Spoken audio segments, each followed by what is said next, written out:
In this video, we'll look at rendering Heightfields from Houdini as abstract landscapes in Unreal.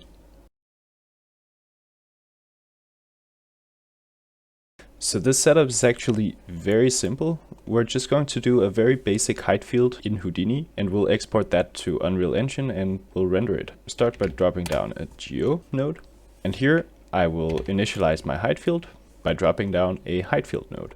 For now, we'll leave all these settings to default.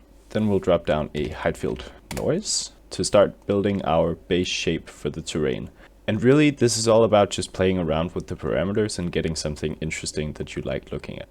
So maybe as a base, we'll start off with Worley Cellular F2 minus F1. Offset this. This looks good. So then on top of that, I'll add another Heightfield noise. And this one will lower the element size quite a lot, as well as the amplitude, to just get a little bit of extra noise on top of our surface.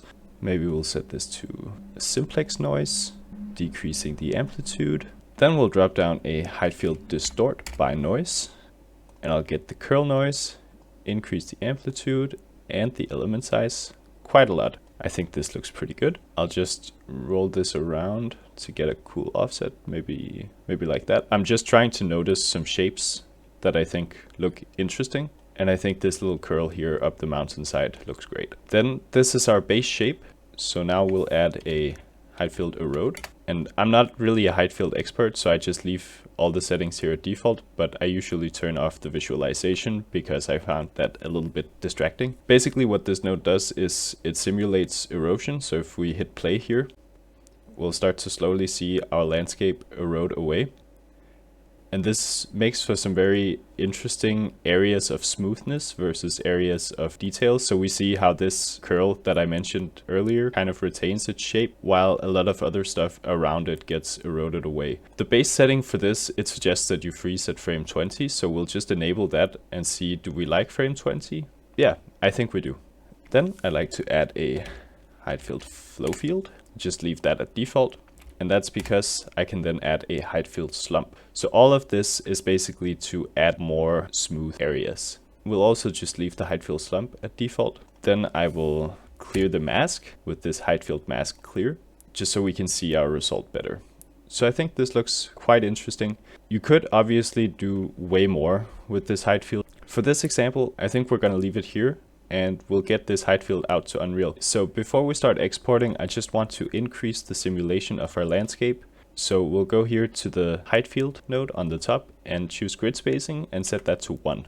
Then we'll need to reset the simulation on the Heightfield erode. And you'll now see how we got a lot of extra nice detail here. Now we're ready to bring it into Unreal Engine. To do this, we're just going to drop down a convert Heightfield. And we have UVs, which is important because Unreal likes to have UVs. Then we'll run an attrib delete, and we'll just delete non-selected. You'll notice that that takes away our UV attribute. So we'll just get that back here. And we drop down an FBX ROP, turn off export in ASCII format, and that's it. Set your output file path. When you're ready, press save to disk.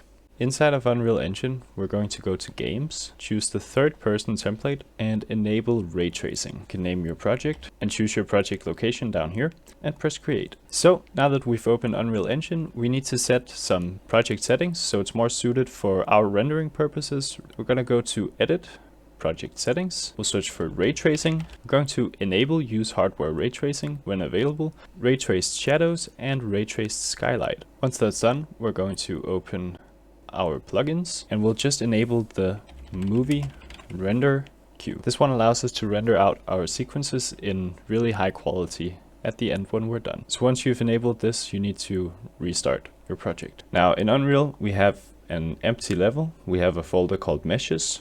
We're just going to drag and drop our landscape into Unreal, into the content browser, and we get this FBX import options. We just want to make sure that we select under materials, search location, do not search, and do not create material. We don't want to import textures either. That should be it. We hit import, and this will take a little while. Now that's done, simply drag and drop your mesh from the content browser into your level, and we'll see that our mesh shows up. We have no lighting at the moment. We'll go to Window and choose Environment Light Mixer. This will open up this window here. So we'll just create a skylight and an atmospheric light. You might have noticed that our viewport started to brighten up here, and when we look away and look back, it does the same thing. It auto adjusts the exposure.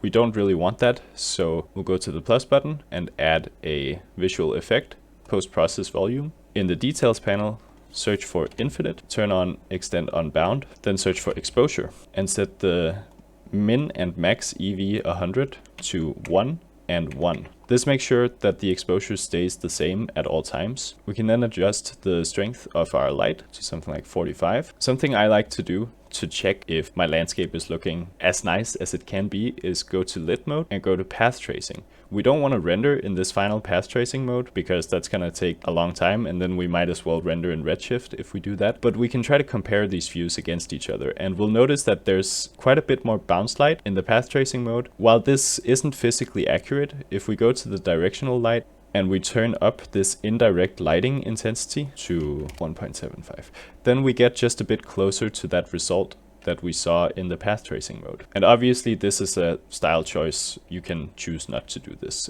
The height difference of this landscape is a bit intense for what I want to do with it. So I'm just gonna take it, press R for the scaling gizmo, and turn off this snapping for scale here, and just scale it down a little bit and see something like this. What we should do now is move around the scene and try to find a shot that we like. We'll add a level sequence from up here, the little clipboard, add level sequence, make a folder, cinematics, and name this whatever you want. Then we can add a camera from this camera button here. And you'll see it says here, we're piloting the camera. And we can see this as well by this camera icon turning white. We can also change this viewport to the cinematic viewport. We jumped out of the camera, so we'll just jump back in by clicking the camera button. And now we have a nice cinematic camera view. We'll try to find some interesting shot. Now I pointed out this little curl ridge here, and I think that's still quite an interesting part of the landscape, so I want to try to get that in there. Maybe something like this, and then I'll turn the focal length to 50. I like this. With the viewport selected, if you hold Ctrl and L on your keyboard, you can rotate around the sun by moving your mouse. We'll just do this until we get some nice shadow shapes. Then what I like to do is go on the directional light, and we have this source angle. Turning this up will soften up our shadows. So if we set it to 15, you'll see our shadows soften quite a bit. So we can turn this down to something more reasonable, like maybe 10. We did lose quite a lot of our bounce light. We can just go to path tracing again to check if we're okay. And I think we could increase it a little bit, maybe to 2.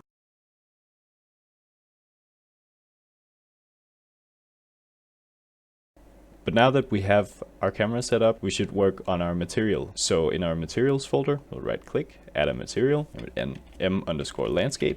Right away, we're gonna right click this material, create material instance, call it mi_landscape for material instance landscape. We'll just drag and drop this mi landscape onto our landscape. So double click your material and we'll get this material graph, which should be pretty familiar to you if you usually work in Redshift or Octane or anything like that. So we'll just make sure that we can see both our material graph here and our landscape.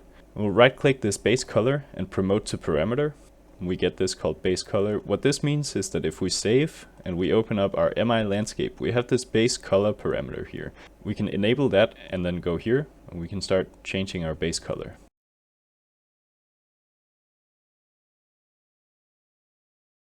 I'll leave it to white. We also want control over our specular. Again, this is one of those artistic things. It really should just be left to 0.5, but I think you can get something nicer out of changing it. And we want control over our roughness. We'll promote that as well. We'll set the default to 0.5. And same with this specular. Set the default to 0.5. I renamed it to 0.5. Should still be called specular. Then we also want a normal map on this. So we'll right click and we'll search for texture. We'll get a texture sample. This is just like the RS texture node from Redshift or something like that. You can choose a texture down here. The engine comes with a few default noise textures and stuff like that that you can choose from. We're just going to do that. We'll search for normal. I think this T_water normal usually looks quite nice. And we also want control over how strong this is. So if we drag this RGB out and we search for flatten normal, we get this node and we promote the flatness parameter. We'll just leave that at default and we'll take the result and put it into the normal output. And we hit save. And we saw that something happened, but not really a lot. That's because this normal map is the details are quite big on this and our UVs aren't tiling. So what we're going to do is just right click, search for texture coordinate. And to adjust the tiling, we'll multiply this texture coordinate and promote this parameter and name it tiling. We'll set the default value to 1 and put that into the UVs of the texture sample. We'll save again and nothing should change.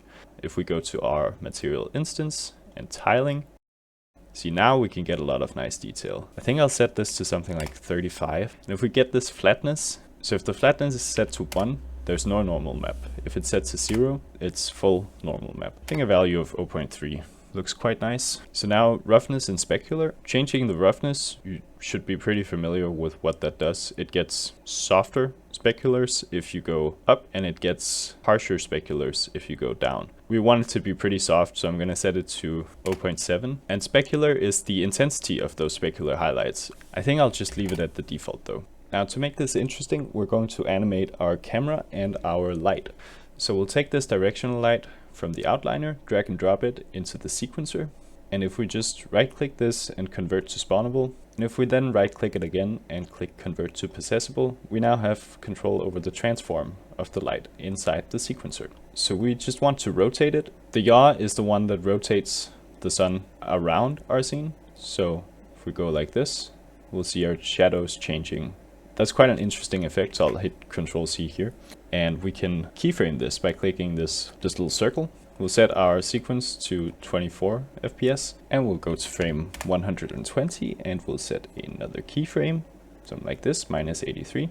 We'll select both of those keyframes, right click and hit linear. Now if we play this, we see the sun is rotating around our landscape. Now we can go to our camera, and one thing we want to do first is go to the details panel and focus settings, draw debug focus plane, enable that, and then change this manual focal distance to where we can see this focus plane start to intersect our geometry. So we'll take this at frame 1, go to the camera transforms, we'll go to frame 120, and we'll just move the camera just a little bit, just a tiny little bit. You don't want to move it too much, that's going to look awful, but if you move it just a little bit, something like this. We set the keyframe. Again, we select both the keyframes, go to linear, we'll see how that looks. Before we're ready to render, I'll just go to my post-process volume and search for bloom, enable method, intensity, and convolution scatter dispersion. Change the method to convolution and increase the intensity to 3 and increase the convolution scatter dispersion to. This just gives us some nice bloom. Now we need to set up our render settings. So we enabled the movie render queue earlier. So we'll go to Window, Cinematics, Movie Render Queue.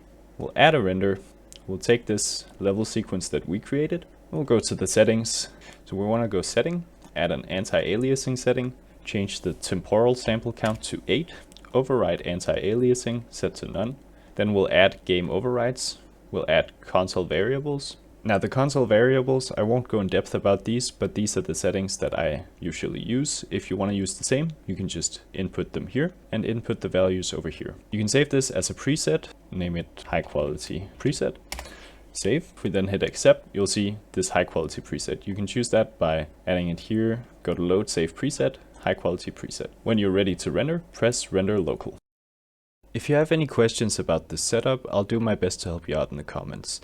If you found this video useful, consider supporting me on Patreon.